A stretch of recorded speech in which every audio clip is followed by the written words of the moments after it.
Ce qui s'est passé dimanche a eu beaucoup d'écho, ne serait-ce qu'hier, la tribune que vous avez co-signée avec 6 autres chefs d'État et de gouvernement est parue dans la presse internationale à peu près partout. Elle est parue ce matin sur le journal de la presse. Ah aussi? Ah bah, très formidable. Elle est parue du Canada au Mexique, en passant par l'Espagne et dans, je n'ai pas encore le nombre de pays, mais donc ça a un écho manifestement très fort. Je vous remercie pour la force de votre engagement, qui était très clair, et sachez qu'on apprécie beaucoup. La présence de la Tunisie, vous savez mieux que moi, mais vu de l'extérieur, le rôle de la Tunisie sur ces questions est absolument essentiel. Non seulement en raison des aspects internes, mais du point de vue externe, la Tunisie étant une référence sur les questions, en tout cas un point où chacun regarde ce qui se passe en Tunisie avec très grande attention. Les journalistes tunisiens vous entendent. Oui, sans doute, mais il y a... Pas sans doute, sûrement. Sûrement, bon, bah, très bien, je reprends. Et puis on a été, comme vous savez, la Tunisie a fait un bond assez spectaculaire au classement mondial de la liberté de la presse que nous publions, en gagnant 30 places d'une année sur l'autre entre 2016 et 2017, même s'il demeure des points que j'aimerais évoquer avec vous après en quelques mots, parce qu'il y a des points d'amélioration. Les mots qu'il faut. Mais d'abord peut-être sur la question de la commission information et démocratie et de cet engagement que vous avez souscrit avec d'autres chefs d'État. Comme vous le disiez, maintenant le travail commence. Il va falloir être efficace, rapide, pertinent. Et donc il est très important que la Tunisie mette sur la question les services, mais qu'il y ait un point de contact sur ces questions pour un travail permanent avec les autres États pour avancer assez vite et précisément pour que ce ne soit pas juste une promesse. Écoutez, nous, on ne fait pas de promesses. On veut réaliser des avancées chez nous. Moi, je suis pour avoir engagé la Tunisie dans un processus démocratique.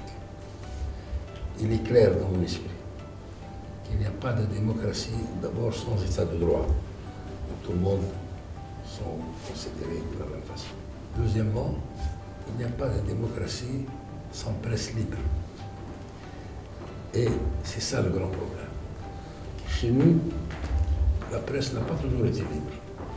Donc moi, je dis, pour faire aboutir le processus démocratique, il faut avoir cet objectif.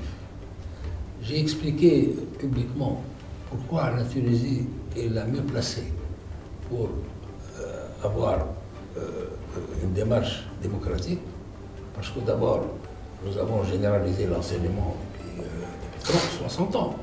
Nous avons libéré la femme. Ça, c'est un point capital en Tunisie. Et ma conviction, c'est qu'il n'y a pas de démocratie sans la participation de la femme.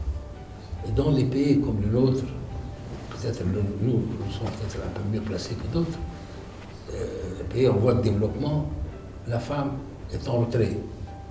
C'est pour ça que l'avenir de la démocratie n'est pas évident tout de suite. Donc il faut que la femme prenne sa place dans le concert actuel. Donc nous avons tout cela. J'ai expliqué pourquoi. Donc maintenant, nous avons quand même une presse libre. C'est quand même un choix. Pourquoi? Parce que je suis sincèrement pour la réussite démocratique de ce processus-là. Il n'y a pas de réussite démocratique sans la presse. Je préfère, d'ailleurs, une presse injuste que pas de presse du tout.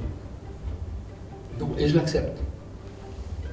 En tout cas, ils doivent savoir qu'ils ont ici un président démocrate. Mais je ne suis pas le seul. Nous sommes dans une phase transitoire. Nous sortons d'une situation très difficile et nous allons vers un système démocratique. Il faut encourager cela, il faut apporter sa pierre. Et ce n'est pas uniquement le pouvoir qui doit le faire, de toute façon. Moi, je suis engagé dans cette affaire. Et j'accepte les excès d'une presse, si jamais je suis sûr que c'est une presse sincère qui fait ce qu'elle peut. Donc vous aussi, de ce point-là, vous êtes tranquille. Donc il n'y aura pas de bavure.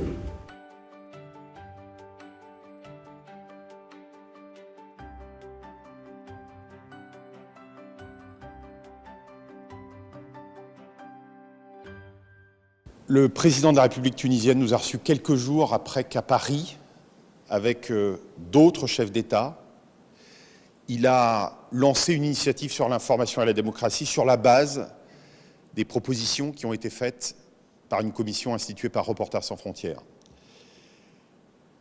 La défense aujourd'hui de l'information et de la démocratie, dans un contexte globalisé et digitalisé, c'est un enjeu essentiel.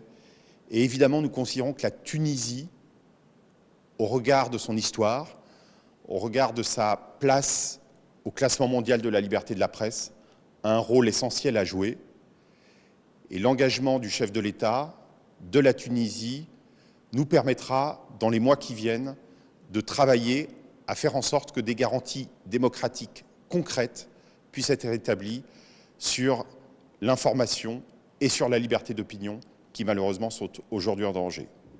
Et avec le chef de l'État, nous avons aussi abordé des questions internes, relatives notamment à l'indépendance des médias, aux nécessités de favoriser l'indépendance du journalisme vis-à-vis des intérêts politiques, des intérêts économiques dans le pays.